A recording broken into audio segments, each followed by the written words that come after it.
track in more challenging environments with the rugged outdoor GPS watch built for taking on the world.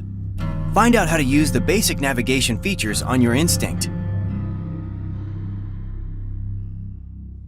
Press and hold the GPS button to acquire GPS satellites on your watch and see your coordinates. Press the GPS button again to save your location so you can navigate back to it later.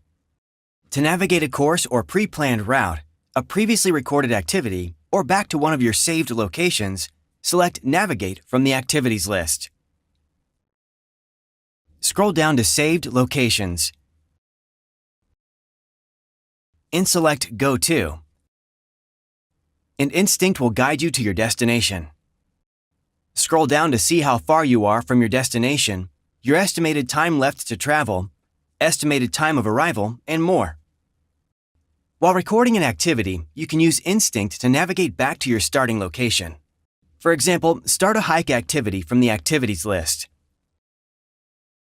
When you're ready to head back, select Navigation from the main menu. Then Back to Start. Choose Trac Back to retrace your path back the way you came. Or select Straight Line to take the most direct route back.